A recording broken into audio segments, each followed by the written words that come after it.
Hey, welcome, all my right thinkers. Thanks for tuning in to check out your boy, P Funk. Thinking right out here in the lab. Well, I do what I do for you. I got something nice for you today. You gonna learn something today? I got you covered. Don't worry about it. Let's go. Rightism. 25 rules to live by. Storytelling. Story with a message. There's a message in the story for life. I give life lessons. You tune in receiving them. I appreciate you. We got a good thing going. Let's do what we do.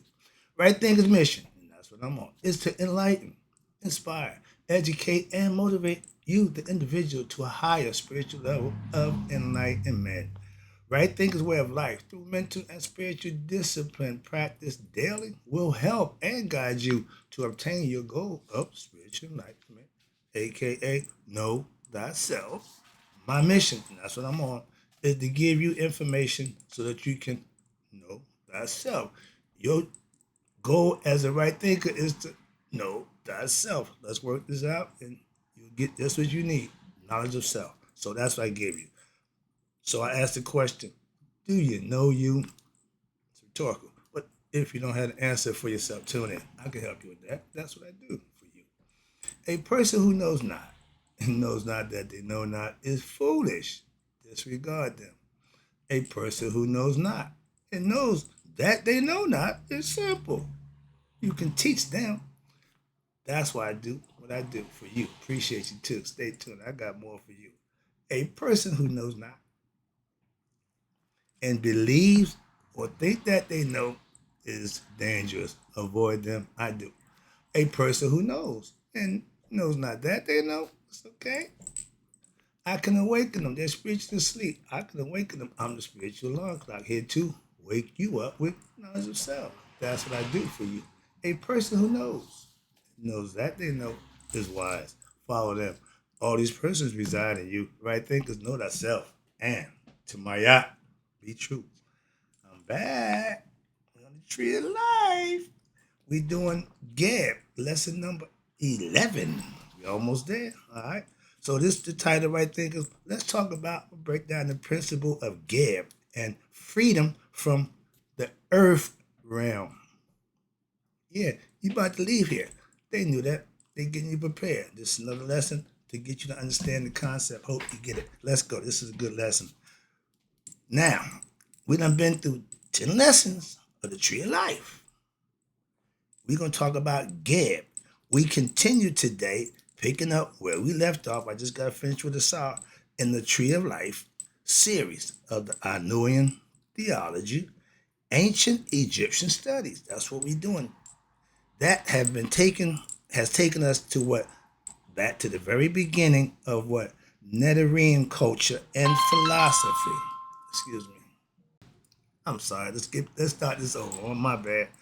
We continue today, and we're going to pick up where we left off, the Tree of Life, series of the Anuian theology. Watch this. Egyptian studies. Watch this. Theology.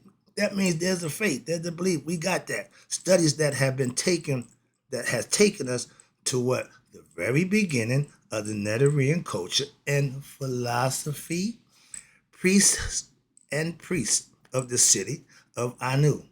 Priests and priestess, excuse me, of the city of Anu. Anunnaki, you heard about them? Anu means the first time, okay? And they say the Anunnaki means them that came from heaven. Okay, I follow a philosophy. I have a philosophy. It's a whole bunch of philosophies out there. I'm not saying I got the only one. I ain't saying mine is the one that's, no. Mine just works for me. They got others. If you like to practice, that's your choice. So that's my point. So the idea in the city of Anu in ancient Egypt, watch this. Let us begin with a brief review, just in case you ain't been caught up, of some major teachings that we have discussed in the first 10 previous lessons. This lecture series is based on, watch this, African Religion Volume 1. I got that. Anuian Theology book and the conceptions of what? The Tree of Life within the teachings of the Anuian theurgy. Not theology, theurgy. Theurgy is the science of studying God. Okay? Where we at? Theurgy. Anuian theology is the study of Anuian theurgy. Watch this. Anuian religious science, that's theurgy, and philosophy of ancient Egypt, and Anuian philosophy is what? Is the earliest advanced and recorded religious teachings known in human history. In order to make that claim, you should be able to substantiate and prove it. I'm moving on. Just making a point. This is where it began for me. Understand that. Now it's called Anuian. Why? Because it began or it was created again in the city of Anu in ancient Africa by the ancient Commissions. Anu is the city in the northeast corner. Masons, they bullshitted you. That's just the northeast corner. That's the yeah. I heard all that. Oh yeah, I preached that nonsense, dude. I got a problem with y'all on that one. That's one I really got a problem with. So moving on. Now, northeast corner of the continent of Africa, the land which was later known to the world as Egypt, and the land of Kemet, which they called themselves Cometians. The Anuian theurgy states what? That in the beginning, in every theology has a in the beginning. I ain't going there. There is a watery mass. Hell, the earth is 75% water. So that part, again, scientifically, metaphorically, that's the proof. Okay, moving on. And then from what? The watery mass, we call it the primeval ocean, emerged what? The supreme being. Whatever name you give him, it's the titles and the attributes that make him who he is. We call them the virtue. Y'all call them something else. We call them Ra in certain incidents. Why? We had an understanding and a philosophy that set everything in motion. So that watery mass, or the abyss, y'all call it, guess what that was God's body. We call it the Nun. Again, philosophically, put it in perspective. Scientifically, it plays out. If what you tell me don't play out, I'm not going with it.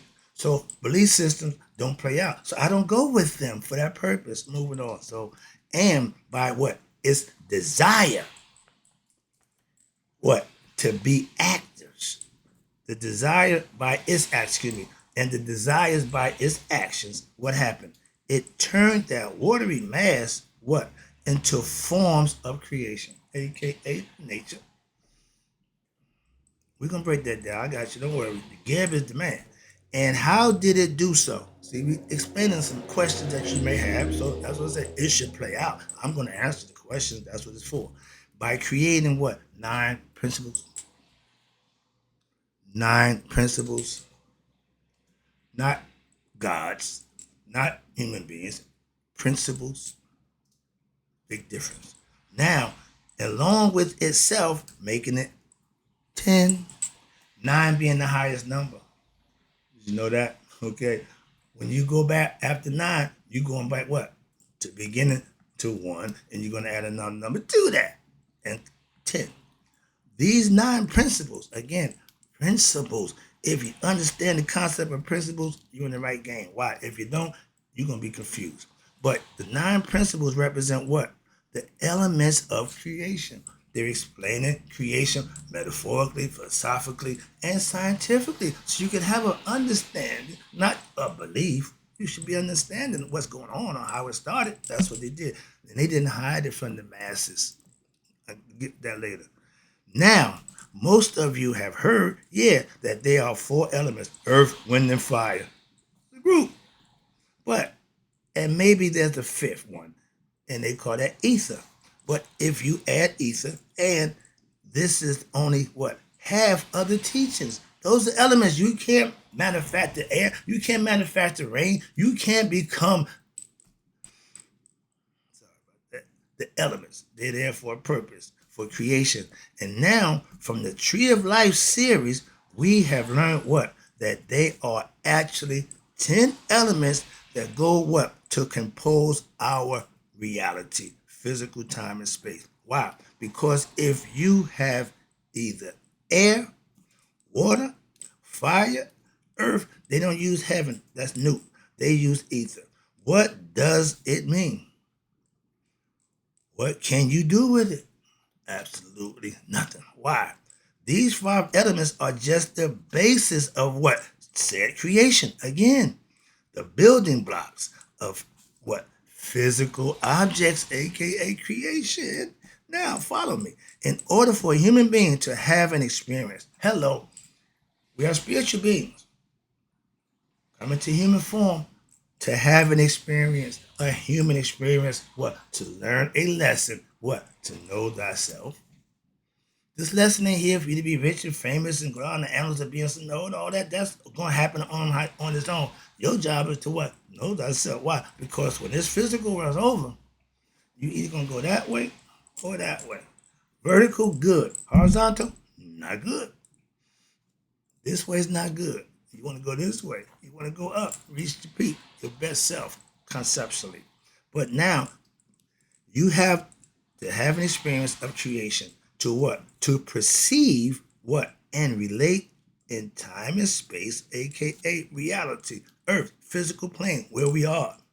They need to have five more elements. Here we go.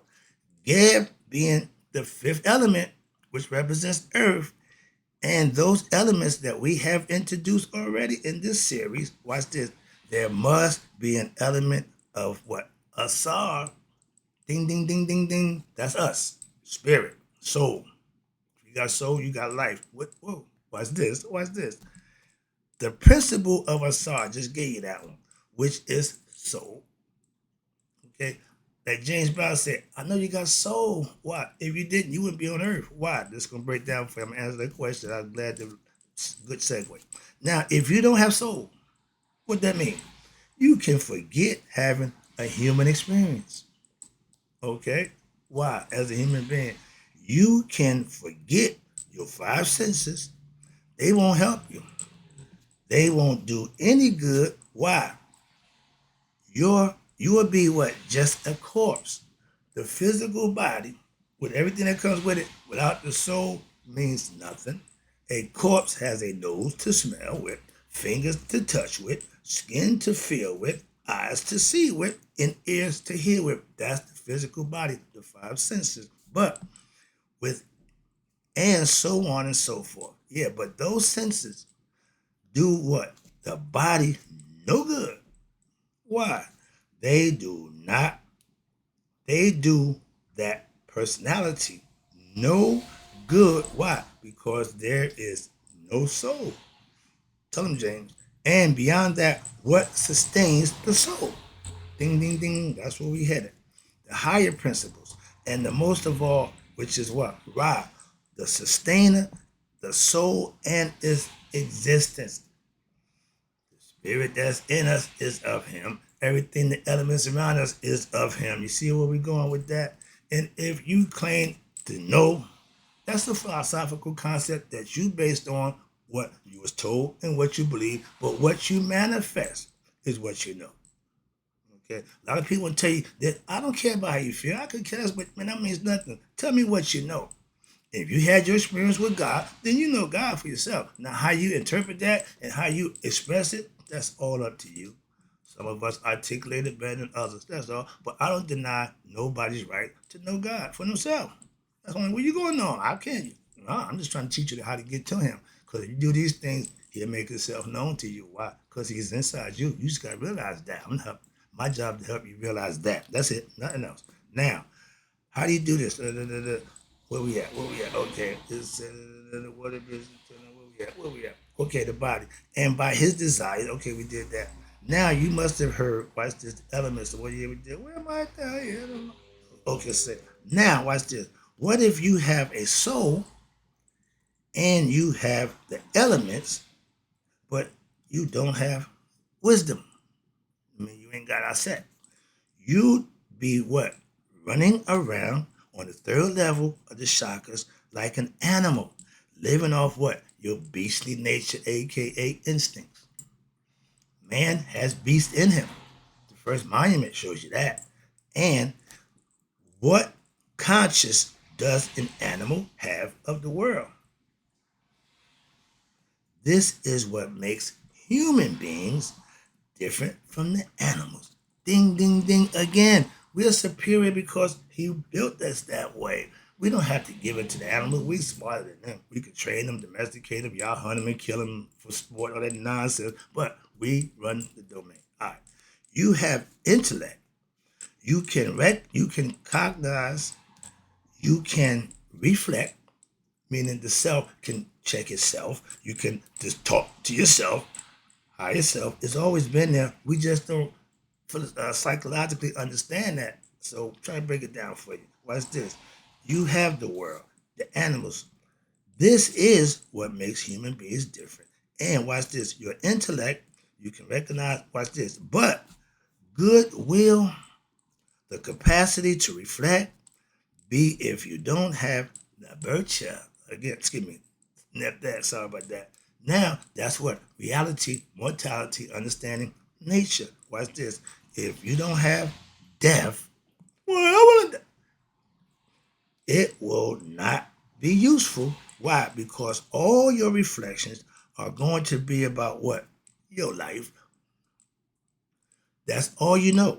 And not about the opposite or anything outside of yourself. So you can't change nothing but moi. Understand that. And when you do that, you'll be better for a while. You won't be trying. A lot of us just think they can change people. We can make people. We can all that nonsense. I just want to enlighten, teach, inspire, and motivate you. That's it. Watch this. They're going to be what? One dimensional. You got two brains in your hemisphere for a reason. Mayat teaches you to use them both. Why? Balance, understanding both sides. Now you can make a better decision. That's your decision right there in the middle. Understanding both ends. Now you can make a better decision in life. That's all. So watch this. Evil as well as good both operate to what? Advance the great plan. You just can't have all good. That's when you get up there. But down here in the physical world, you need opposites. We keep not understanding duality is the world in which we live in.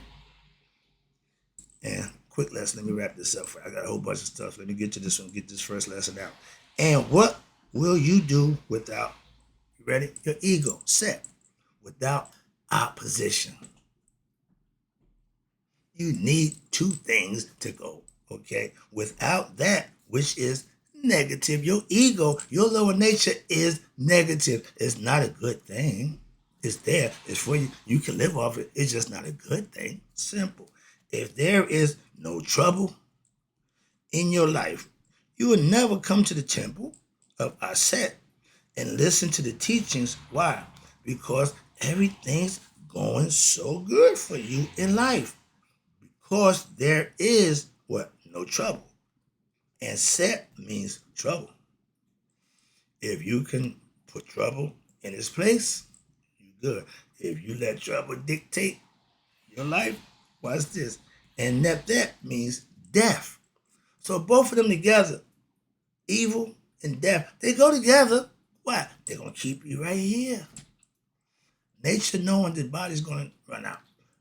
Your ego self just wants to run the body. He don't care. He don't care. He don't care. So if you let him run you, that's the problem you have. So that's where I said comes in. Watch this. But now, that we doing the tree of life. Remember, conquering them is the first thing you got to do. That is like what? The fail safe. What you mean? If Set doesn't teach you your lesson in one lifetime, you don't learn, and most of us don't, okay? And the first time out, nah, everybody failed.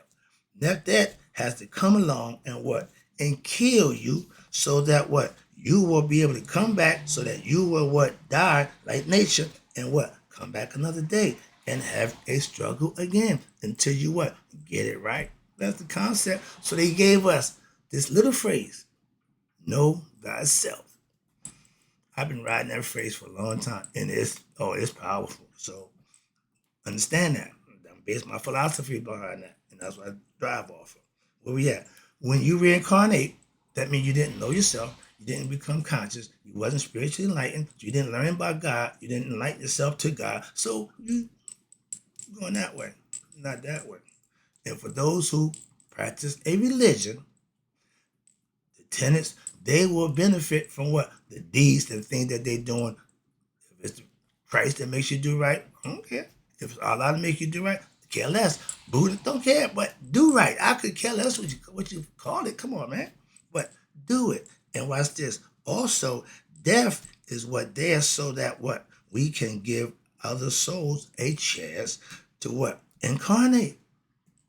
And put their 2 cents in about how they think that the world should be. Everybody has it right. Once you come into the world, you're playing the game of life. Get involved, do what you got to do, or you'll be doing this for a while. But imagine if the same people were alive all the time. Imagine if nobody died. The physical body, oh, it's be a crowded place. That's the first thing. And put their nobody died. Everybody stay alive all the time. And no one was to ever die. It would be a pathetic situation. Not good. Whoever made that plan didn't plan well. Why? He didn't foresee that. God is all knowing. He's all conscious. So trust me, all this has already been played out. Moving on. But watch this. Without death, you would never grow. You would never change because death is a passageway. What? Death is a passageway, not the end of life. It's a passageway into a new dynamic kind of transformation. Why? The physical body is no longer in use. So the spirit has to do one of two things. Find another body or go home. Moving on. And at least a possibility for what? For that ultimate transformation. But in any case, a forced transition from one personality to a different one. So either a vertical movement, this way, or a horizontal movement, or at least any case, a forced, horizontal movement through what? The horizontal is the reincarnation. The light, go to light. Okay, you're coming back here. There are certain transformations that people cannot do. Why? While they're alive. The physical body can't go to the astral plane. That's why. They're locked in. Watch this. And they're locked into the what? Their mental complexes, their lives, by their what? Parentage, who raised them, by their family, who they helped the first 7 years, your environment, and by their traditions. If you telling me about Jesus, you just wasting time with come on, man, I ain't got time for that. And don't tell me you know anything about religion or God based on Jesus or the Bible. That's your problem. That's your priority. That's your prerogative. Trust me. Don't mean nothing to me. Moving on. So watch this. So by their traditions, we raised up Christians in the era, and by their cultures. Again, so together with goddess Nephthah and the goddess, my girl, Mayat, and the goddess Mishnet, which just pushes you on so that what? You can now be what?